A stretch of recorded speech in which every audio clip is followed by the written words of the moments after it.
O Bahia enviou uma oferta oficial pelo ex-vascaíno Gabriel Peck, do LA Galaxy dos Estados Unidos, no valor a rondar ali mais ou menos 14 milhões de euros, cerca de 82,5 milhões de reais na cotação atual. Uma informação minha e também do André Hernan em todas as plataformas da ESPN, uma proposta significativa para o clube norte-americano, mas também para o jogador, um contrato de longa duração, 5 temporadas, com um salário mensal de aproximadamente 2 milhões de reais, ou seja, negociações em andamento. Foi um nome muito falado no Cruzeiro nos últimos dias.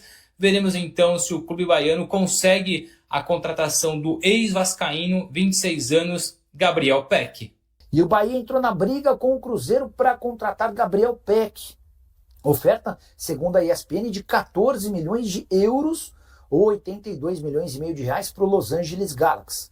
Confesso que me impressionei com os números, até porque a primeira proposta do Cruzeiro havia sido de 8 milhões de dólares e a resposta do Galaxy foi de que o negócio poderia ser fechado a partir dos 12 milhões de dólares. Então não teria muita lógica de o Bahia aparecer com uma cifra superior àquela que o Galaxy havia exigido para o Cruzeiro. Raposa tentava fechar um acordo por algo na casa dos 10 milhões de dólares. Pouco mais de 52, 53 milhões de reais, depende muito da cotação do dólar.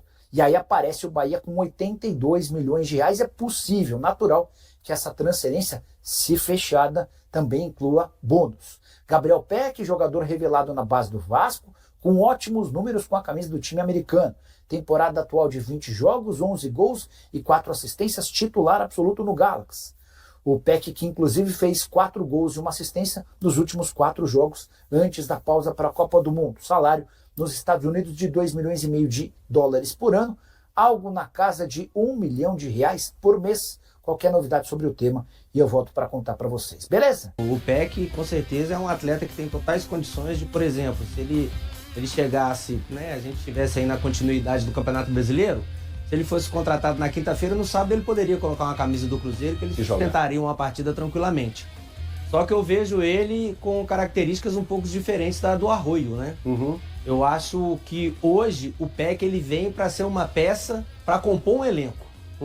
Ele não chega para automaticamente ser um jogador titular. Eu não vejo ele chegando hoje tomando a camisa de um daqueles atletas que hoje atuam de frente ao Cruzeiro, né? Nós temos aí um Sinisterra, né? Que tá voltando, que joga pelo lado esquerdo. Eu lembro muito, apesar dele jogar por ambos os lados, eu vejo ele atuando mais no Vasco do lado esquerdo, né? E a gente tem um Arroio que joga mais pelo lado direito. Sim. Então, eu não contrataria agora um jogador para essa posição, Mas sabe precisa, por quê? não precisa? Não, eu investiria num primeiro volante.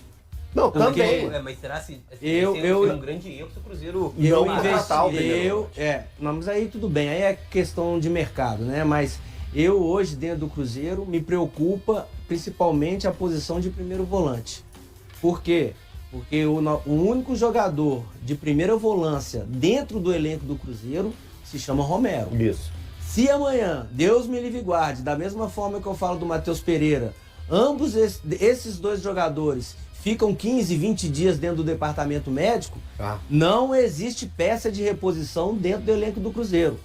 Nós estamos falando de uma nova formatação de equipe, de um novo modo de jogar. Porque o Arthur Jorge ele vai ter que mudar toda a estrutura de jogo do Cruzeiro para tentar tapar a lacuna desses jogadores. É uma oportunidade de mercado? Oportunidade de mercado é o que o Atlético faz. Oportunidade de mercado é jogador em final de contrato. Isso, e você vai lá é o que o Atlético faz. E não despende valor nenhum. Tá fazendo. Agora, né? com relação ao PEC, é um valor considerável. Não é pouco dinheiro, apesar de estar chegando 8 milhões, 15 milhões de dólares. Mas parece que no mercado, nessa posição, todo mundo é esse preço. Todo mundo é esse preço. O Matheus Gonçalves, que era da base do Flamengo, tá na Arábia, é mais caro que isso. Pois é, agora eu vou botar um pouco de lenha na fogueira. Já tem duas pra botar. Você traz o PEC ou você traz o Araújo, que tá do Flamengo? Luiz Araújo? Luiz Araújo. Quem é mais jogador? Vou te falar que é o Luiz Araújo. Mas eu acho que o Flamengo não negocia com ele. Não, eu só tô mostrando pra vocês questões de valores de qualidade de jogador. Sim. Perfeito. O PEC ele pode chegar no Cruzeiro e jogar? Pode. Quem é melhor? Peck ou Luiz Araújo? Luiz Eu Araújo. prefiro o Luiz Araújo. A ESPN trouxe uma informação que o Bahia está a fim de contratar o Gabriel Peck por 14 milhões de euros, né? A informação que eu tinha é que o Gabriel Peck e o Los Angeles Galaxy, na verdade, tinha pedido ao Cruzeiro 14 milhões de dólares. Essa é a informação que eu tinha sobre esse valor. Também tinha a informação que o Cruzeiro não contrataria. Por esse valor, esquece, o Cruzeiro achou muito caro. O valor que ele foi vendido, por exemplo, do Vasco para o Los Angeles foi 10 em 2024. Então, o Cruzeiro não topava pagar 14 milhões de dólares. Agora, o que está surgindo é o Bahia pagando 14 de euros.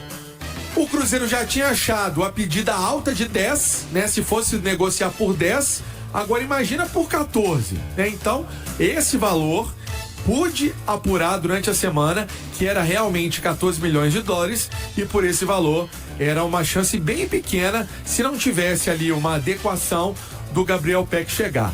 Essa é a realidade.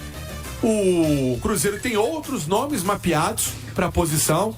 Na semana passada demos uma lista aqui de atletas que o Cruzeiro já tinha mapeado: Carrizo, do Ajax, o próprio Fábio Vieira, que pertence ao Arsenal e estava emprestado ao Hamburgo. O Brian Rodrigues não é muito um pontinha ali, mas pode fazer essa função. Ele ocupa mais de uma função no campo também, se necessário. Tinha sido oferecido ao Cruzeiro do América do México e o Cruzeiro ficou de pensar, mas não tinha avançado muito nessa história. Certo é que nomes tem, mas o Cruzeiro também quer alguma coisa, o Rubinho, que possa ser adequada à parte financeira. Por quê? Porque o Cruzeiro fez um investimento de 3 milhões e meio de euros agora na contratação do Sinisterra. E eu, se fosse o dono do Cruzeiro, eu não investiria 14 milhões de euros no Gabriel Peck, que é bom jogador, tá, gente? O Gabriel Peck é bom jogador, foi muito bem no Vasco, também tá bem no futebol norte-americano, mas não é um jogador indiscutível. Por esse valor, acho que o Cruzeiro tem que buscar um jogador que chegue para resolver os problemas, para ser o titular incontestável, para vestir a camisa e ser esse ponta decisivo com gols, assistências.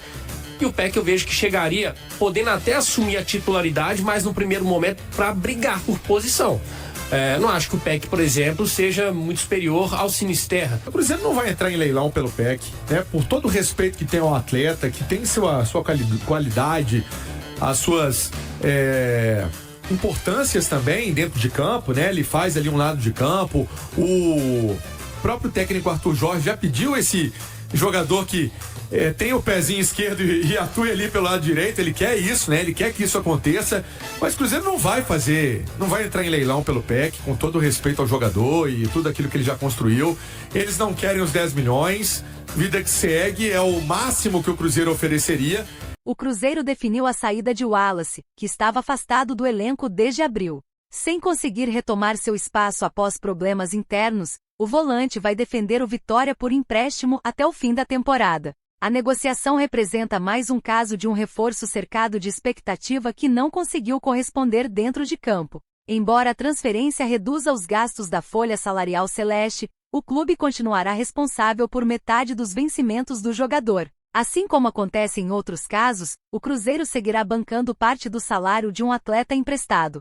Pelo acordo com o Vitória, cada clube ficará responsável por 50% dos vencimentos de Wallace durante o período do empréstimo. Outro nome que ainda gera impacto financeiro para a Raposa é Gabigol. Emprestado ao Santos até o encerramento da temporada, o atacante recebia no Cruzeiro um pacote salarial superior a 2,5 milhões de reais por mês, considerando salários, luvas e premiações. Devido ao alto custo, Cruzeiro e Santos dividiram igualmente o pagamento dos valores previstos em contrato. A contratação de Gabigol foi um antigo desejo de Pedro Lourenço, proprietário da SAF Celeste. O atacante chegou ao clube em janeiro de 2025, sendo apresentado em um grande evento no Mineirão. Com Fernando Diniz, era peça fundamental da equipe, mas perdeu espaço após a chegada de Leonardo Jardim. Ao longo de sua passagem, disputou 49 partidas, marcou 13 gols e distribuiu 4 assistências. A relação com a torcida ficou desgastada após o atacante desperdiçar um pênalti na semifinal da Copa do Brasil. O episódio provocou protestos de torcedores que chegaram a pichar os muros da Toca da Raposa e exigindo sua saída. Quem também não correspondeu às expectativas foi Dudu. Contratado em 2025 depois de deixar o Palmeiras, o atacante chegou cercado de expectativa, mas teve desempenho abaixo do esperado. Foram apenas 17 partidas disputadas e 2 gols marcados com a camisa celeste. Assim como Gabigol, Dudu começou como titular sob o comando de Fernando Diniz, porém perdeu espaço na equipe quando Leonardo Jardim assumiu o time. O rompimento definitivo ocorreu após críticas públicas do jogador ao treinador por causa da condição de reserva. Com a rescisão antecipada, o Cruzeiro desembolsou cerca de 15 milhões de reais ao longo de 2025 para quitar os salários previstos até o fim do contrato. Mesmo com o atacante já defendendo o Atlético Mineiro. E aí galera, o que acharam? Deixem suas opiniões nos comentários. Não se esqueçam de deixar o like, se inscrever no canal e ativar o sininho para receber as notificações. Até mais, Nação Celeste! Vamos pra frente!